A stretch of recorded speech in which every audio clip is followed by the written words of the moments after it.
विषय समाजशास्त्र। पाठ 2 भारतीय समाज की जनसांख्यिकी संरचना।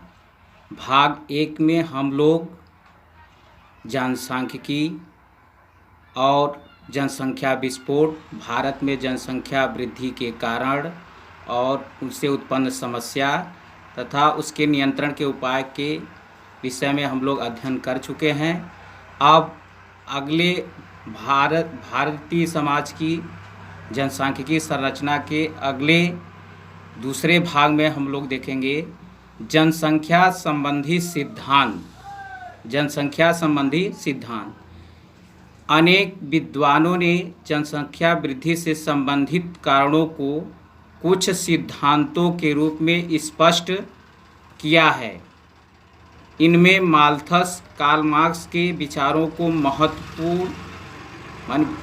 महत्वपूर्ण माना जाता है। तो इसमें हम लोग कुछ समाजशास्त्रियों के जनसंख्या संबंधित सिद्धांत के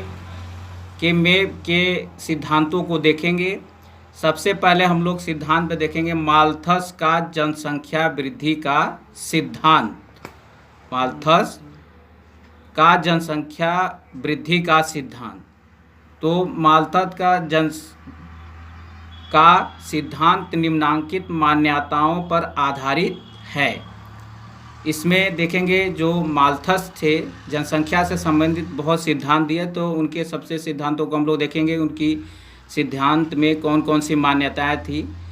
पहला उनका था जनसंख्या का आजीविका के साधनों से प्रत्यक्ष संबंध होता है। जो उन्होंने सिद्धांत दिया है वो कहते हैं कि जो जनसंख्या के आजीविका का साधन होता है वो जनसंख्या वृद्धि से उनका सीधा प्रत्यक्ष संबंध माना जाता है। और दूसरा उन्होंने जो सिद्धांत दिया, मनुष्य में संतान को जन्म देने की बहुत अधिक क्षमता होती है। यानी वह बताते हैं कि जो मनुष्य होता है उसमें संतान उत्पन्न करने की क्षमता बहुत अधिक है।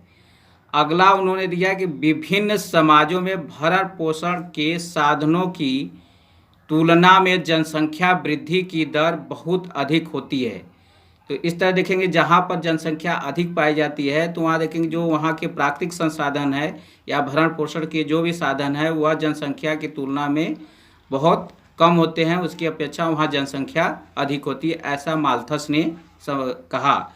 फिर अगला जो उन्होंने सिद्धांत कहा, जनसंख्या वृद्धि को मानवीय प्रयत्नों से रोका जा सकता है। उन्होंने कहा, माल्थस ने कहा कि अगर हम जनसंख्या वृद्धि को कुछ अगर मनुष्य चाहे, अगर वह प्रयास करें तो इस पर नियंत्रण पाया जा सकता है। तो इस तरह से हम लोग जनसंख्या संबंधी सिद्धांत में पहला हम लोग माल्थस का जनसंख्या वृद्धि का सिद्धांत देख लिए। आगे हम लोग देखेंगे दूसरा जो सिद्धांत है जनसांख्यिकी संक्रमण का सिद्धांत। जनसांख्यिकी संक्रमण का सिद्धांत वह प्रमुख सिद्धांत है जिसे आज की बदलती हुई दशाओं में अधिक व्यवहारिक माना जाता है। शाब्दिक रूप से संक्रमण का तात्पर्य एक ऐसी दशा से है जो बदल रही होती है अथवा जो स्थिर नहीं होती है। जनसंख्या से संबंधित प्रमुख दशाएं जैसे जन्म दर, मृत्यु दर, प्रजनन की इच्छा, इस तरह से देखेंगे उन जो संक्रमणी सिद्धांत के अंतर्गत तो वह जो इसमें इसके अंतर्गत यह उल्लेख किया गया है कि जो जनसंख्या होती है उसमें हमेशा परिवर्तन होता रहता है, वह स्थिर नहीं रहती है। हमेशा उसमें परिवर्तन के जो कारक हैं जन्म दर है, मृत्यु दर और प्रजनन दर देखेंगे। इसके पहले भाग में हम लोग जन्म दर की परिभाषा को देख चुके हैं कि प्रति 1000 व्यक्ति के पीछे जन्म लेने वाले संख्या को जन्म दर कहते हैं। मृत्यु दर प्रति 1000 व्यक्तियों के पीछे मरने वालों की संख्या को हम मृत्यु दर कहते हैं। और प्रजनन दर देखेंगे, प्रजनन दर प्रति 1000 महिलाओं के पीछे जन्म लेने वाले बच्चों की संख्या को प्रजनन दर कहते हैं। प्रजनन दर तथा प्रवास आदि में भी समय के अनुसार परिवर्तन होता रहता है। इस संबंध में नोटेस्टीन ने विशेष योगदान किया, जिसके कारण उन्हें जनसांख्यिकी संक्रमण सिद्धांत के जनक के रूप में देखा जाता है। देखेंगे जो संक्रमण संबंधी जो जनसांख्यिकी संक्रमण का सिद्धांत जो दिए थे समाजशास्त्री, उनका नाम था नोटे स्टीन।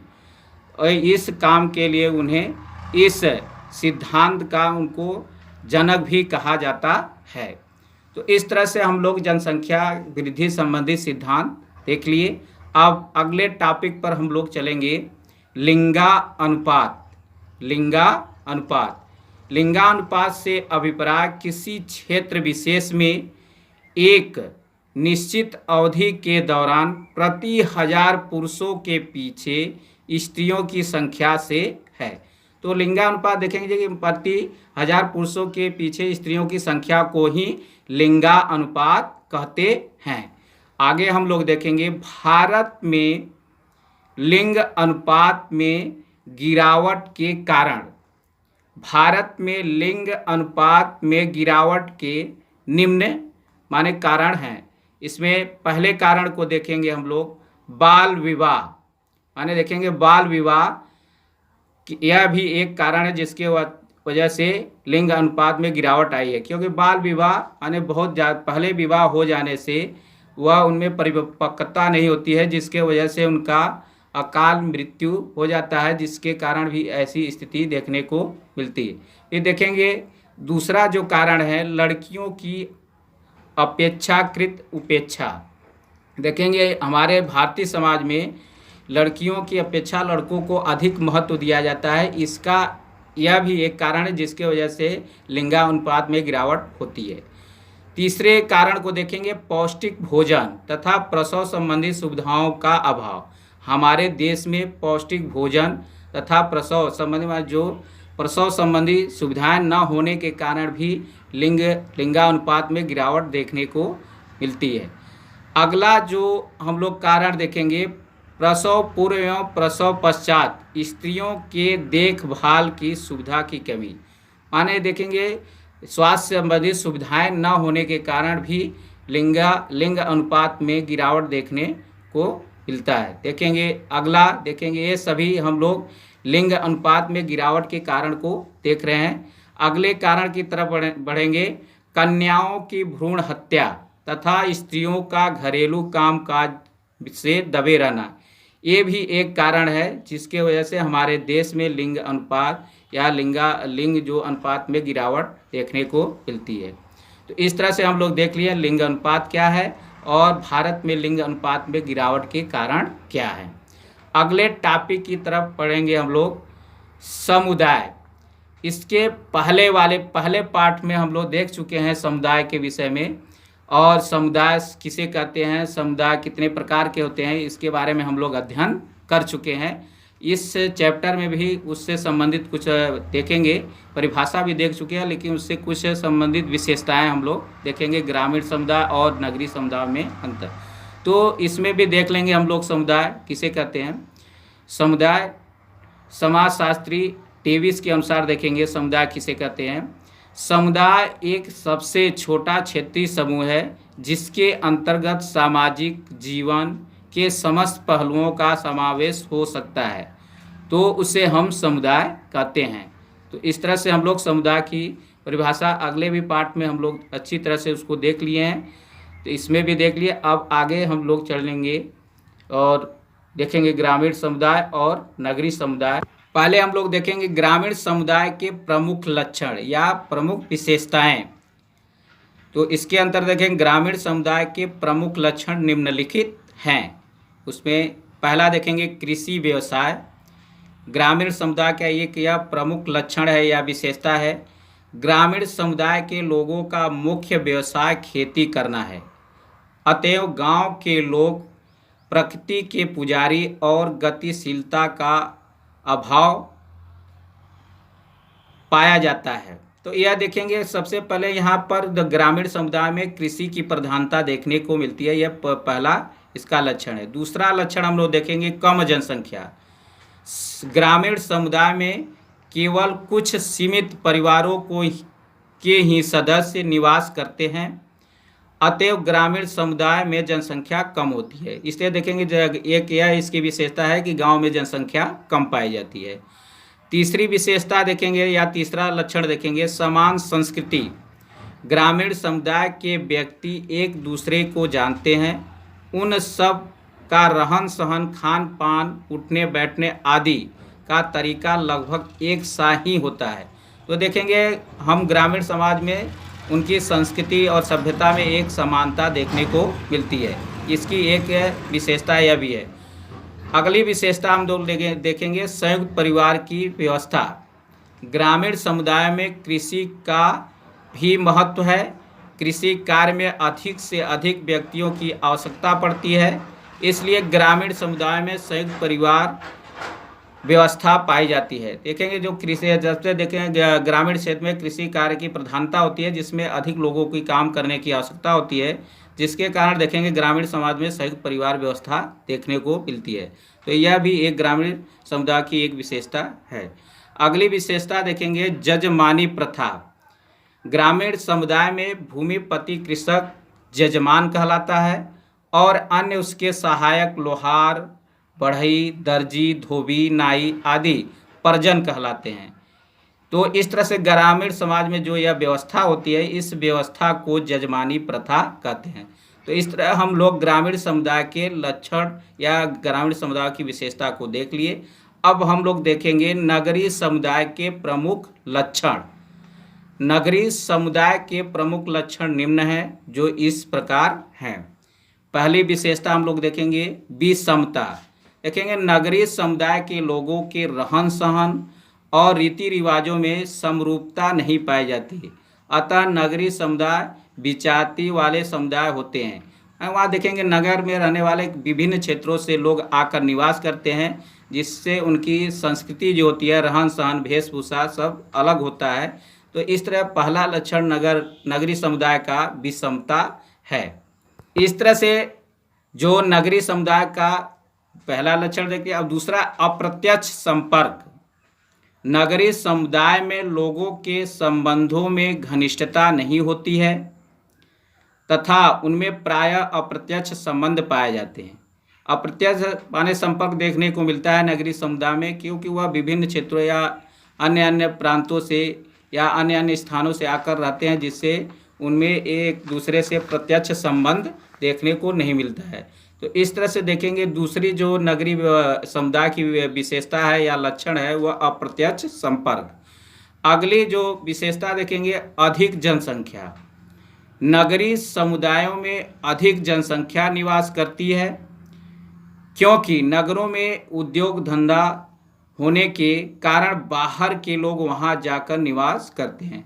तो इस तरह से अगली जो हम लोग विशेषता या लक्षण देखेंगे नगरीय समुदाय की, वह अधिक जनसंख्या।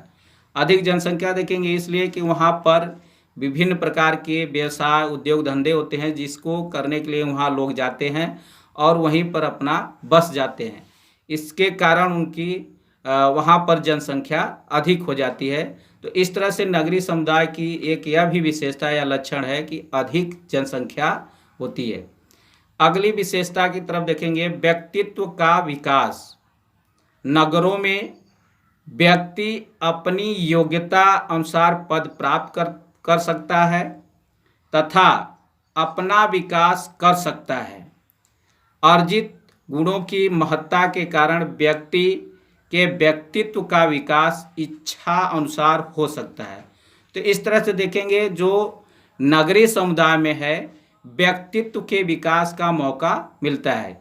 इसमें जिसके अंदर, जिस व्यक्ति के अंदर जो योग्यता होती है, उस योग्यता के अनुसार वहाँ पर पद ग्रहण कर सकता है या अपने गुणों के अनुसार वहाँ पर उसको महत्व या व्यक्तित्व का विकास करने का मौका मिलता है और वह अपनी इच्छा अनुसार वहाँ अपने कोई भी कार्य जो भी उसके अंदर योग्यता या कौशल होती है, उस कौशलता के अनुसार वह वहाँ पर उन कार्यों को करके अपने व्यक्तित्व का विकास कर सकता है। तो इस तरह से हम लोग नगरीय समुदाय के विशेषता में व्यक्तित्व के विकास को देख लिया कि वहाँ पर नगरीय समुदाय में लोगों को व्यक्तित्व के विकास का मौका मिलता है। अगले विशेषता की तरफ चलेंगे या लक्षण की तरफ चलेंगे व्यक्तिवादिता। व्यक्तिवादिता हम लोग देखेंगे नगरीय समुदाय या नगरों में व्यक्ति स्वार्थ की ओर ही ध्यान देता है। अतएव नगरों में सामाजिकता के स्थान पर व्यक्तिवादिता पाई जाती है और नगरीय जीवन इतना व्यस्त है कि उन्हें दूसरों के सुख दुख में भाग लेने का समय ही नहीं मिलता। तो इस तरह से देखेंगे नगरीय समुदाय में व्यक्तिवादिता पाई जाती है, क्योंकि वहाँ पर लोग माने बस अपने ही बारे में सोचते विचारे, दूसरों के विषय में वहाँ पर किसी को सोचने का मौका नहीं होता है, या किसी दूसरे के दुख दर्द में वहाँ वह एक दूसरे में शरीक नहीं होते। तो इस तरह से हम लोग नगरीय समुदाय और ग्रामीण समुदाय के लक्षणों को देख लिए। इस तरह से कभी कभी इस पर माने नगरीय समुदाय और ग्रामीण समुदाय में अंतर स्पष्ट कीजिए, इस तरह से भी प्रश्न बनाए जाते हैं। तो इस तरह से देखेंगे यह दूसरा पार्ट इसी के साथ समाप्त होता है। इस तरह से आप लोग इसका नोट बनाना नहीं भूलेंगे, जिससे आपके पास यह रहेगा तो आपको रिवाइज करने में, दोहराने में आपको किसी प्रकार की परेशानी नहीं होगी।